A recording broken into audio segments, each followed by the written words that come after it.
Voilà. Si tu veux bien, on va peut-être demander à l'ARS de synthétiser un petit peu ce qui a pu se dire ce matin, puisqu'il y a eu quand même beaucoup d'échanges, beaucoup d'apports aussi. Donc, l'exercice va peut-être être difficile, docteur El Arrouti. Est-ce que vous pouvez un petit peu nous dire ce qui vous a... ce que vous avez pensé de la matinée, ce qui vous a plu, avec quoi vous repartez? Merci en tout cas à vous toutes et à vous tous. Vraiment des échanges très riches avec des enseignements à vraiment prendre en compte et de manière très sérieuse. Enfin, moi, ce que je retiens effectivement, c'est de la part de l'ensemble des acteurs qui ont participé, des parties prenantes et institutions, c'est que en fait, nous rejoignons complètement les prérogatives nationales et notamment ce que promeut en fait notre président de la République, M. Emmanuel Macron, concernant donc l'engagement de tous pour une société plus inclusive, hein, effectivement, qui doit promouvoir l'insertion à l'emploi et qui, effectivement, la société inclusive doit relever, je dirais, d'un droit institutionnel, un droit fondamental. Bon, ce que je retiens effectivement des échanges, c'est que nous devons faire évoluer nos sociétés, puisqu'effectivement il y a des progrès à faire, avec notamment l'inclusion des personnes vivant avec un handicap en milieu de vie ordinaire. Bien sûr, maintenir toute condition de santé dans un milieu professionnel de manière durable, bien sûr. Quels sont les leviers? Bon, ce que je retiens, c'est aussi la promotion d'un environnement inclusif avec des actions de communication, de sensibilisation. Ça, c'est très important. Il faut que l'ensemble, je dirais, aussi bien les chefs d'entreprise qu'au niveau des entreprises publiques, mais aussi privées, d'avoir des actions de communication et de sensibilisation. On a bien vu que la FIPHFP donc, promeut et finance justement ces actions pour développer la culture de l'acceptation de l'autre. Hein. Donc ça, c'est très important. Développer, bien sûr, une culture de bienveillance auprès des salariés, avec, bien sûr, avoir je dirais une attention particulière sur l'adaptation à l'environnement au travail, avec des aménagements de postes de travail, bien sûr, un environnement ergonomique favorable, justement, pour pouvoir adapter un matériel qui soit conforme, je dirais, aux exigences du handicap. Bien sûr, promouvoir le télétravail, avoir un soutien psychologique particulier pour les personnes en situation de vulnérabilité. Donc moi, je retiens quand même qu'il y a un besoin, on ne l'a pas peut-être trop évoqué, mais je pense qu'il y a un besoin de repérage précoce des risques psychosociaux. Et pour cela, bon, je parle au nom de M. Cotellon. Donc, ce qui est important, c'est de développer aussi cette notion de fonction d'agent sentinelle. C'est d'ailleurs dès lors que dans un milieu professionnel, nous sentons qu'il y a un des collègues qui se trouve en difficulté, qui commence à s'isoler socialement sur le plan professionnel, qui effectivement ne répond pas au rendez-vous, qui arrive en retard dans les réunions. Il y a probablement donc un problème psychologique, enfin, un problème sous-jacent qui soit, et peut-être un handicap qui n'ait pas été révélé au grand jour. Donc, il y a aussi le besoin aussi de la part des managers de développer cette culture de gestion des talents. Ça, je retiens aussi. Donc, d'améliorer l'accessibilité, bien sûr, l'habitat inclusif pour l'autonomisation de la personne vivant avec un handicap à l'âge adulte. À La Réunion, donc, on a fait un focus, et bien sûr, sur le diabète, bon, qui est... Moi, je retiens quand même un chiffre, c'est qu'un diabétique sur 3 ignore sa maladie. Donc ça, c'est très important. Il faut le faire reconnaître auprès de la MDPH, d'avoir une reconnaissance RQTH auprès de l'employeur. Cette situation est d'autant plus fragilisée puisque, effectivement, nous faisons face à des inégalités sociales territoriales en santé, avec près de 38% de chômeurs et des personnes en situation de précarité, de vulnérabilité. Et là, Mme Bricquebourg l'a très justement pointé, c'est qu'il existe vraiment un gradient de vie, ou ce qu'on appelle un indice de défavorisation. C'est dès lors qu'on a une situation socio-économique défavorable, malheureusement, on est plus fragile, plus à risque de développer des maladies chroniques évolutives, dont le diabète, qui est une maladie chronique évolutive. Il y a plusieurs formes de diabète, l'a rappelé le professeur Nobecourt. Et effectivement, c'est une maladie qui est silencieuse et qui, effectivement, doit être dépistée et avoir des actions de proximité, de prévention au plus près de l'usager.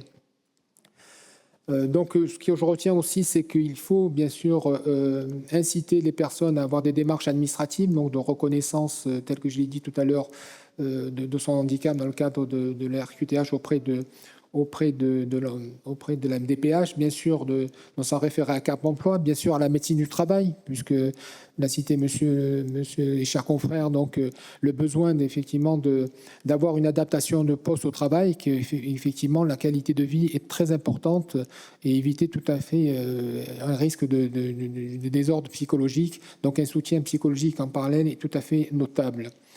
Ce que je retiens aussi, c'est que l'éducation thérapeutique est très importante, puisque l'a rappelé Madame, donc dans le cadre de l'étape santé et puis de Run Santé, qui effectivement Run Diabète, pardon, qui est un programme d'éducation thérapeutique qui va placer en fait l'usager, le patient, comme acteur propre de sa santé.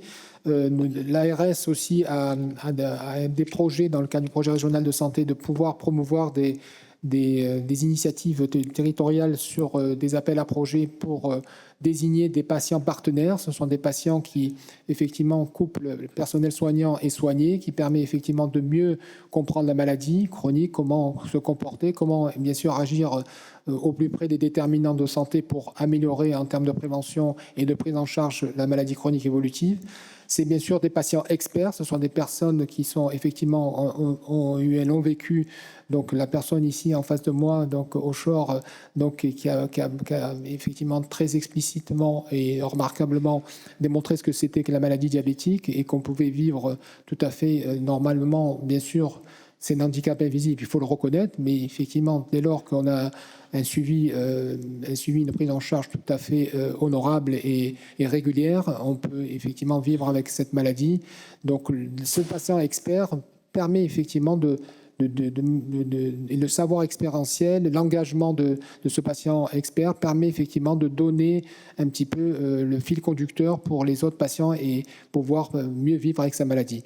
Donc, ce que je retiens, enfin, en finale, c'est que, bien sûr, il faut reconnaître, il faut que le handicap invisible soit reconnu par tous et qu'il soit accepté par tous, ça c'est très important, et surtout que cette personne puisse vivre dans des conditions tout à fait favorables pour une meilleure santé en milieu de vie ordinaire, puisque c'est, je le répète, l'handicap, c'est l'inclusion au maximum dans le milieu de vie ordinaire, avec bien sûr un respect du droit fondamental et du droit institutionnel qui est la reconnaissance de l'autre.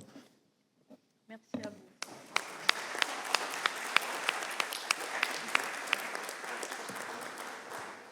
Alors, je ne vais pas retarder davantage l'heure d'aller profiter du moment de convivialité, mais je souhaitais quand même dire un mot au nom du FIP, parce que je trouve que c'est une matinée qui a été vraiment très riche en échanges. Je voudrais remercier les spécialistes qui sont intervenus. Je ne sais pas pour vous, mais moi j'ai vraiment appris énormément de choses ce matin sur le diabète et je pense que je repars avec beaucoup de connaissances et sans doute aussi moins d'appréhension si je devais avoir demain un collaborateur qui soit dans cette situation.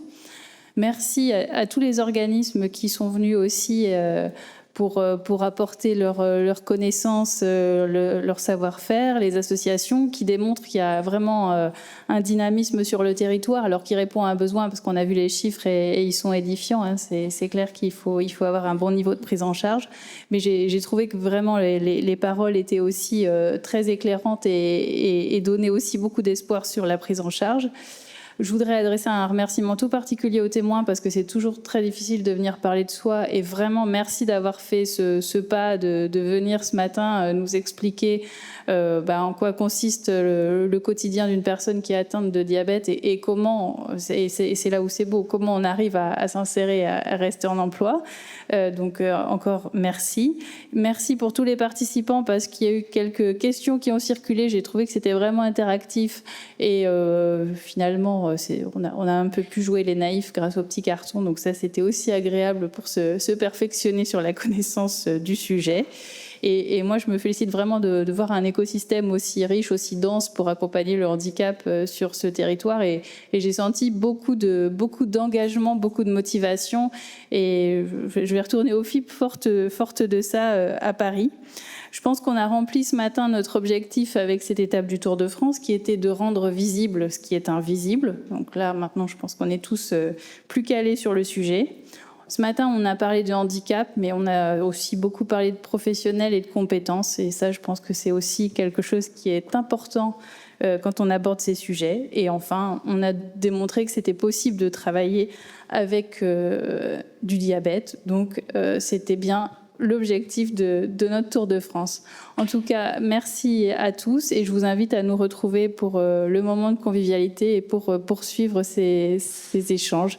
Et merci tout particulièrement à nos chères organisatrices qui nous ont permis de vivre ce moment.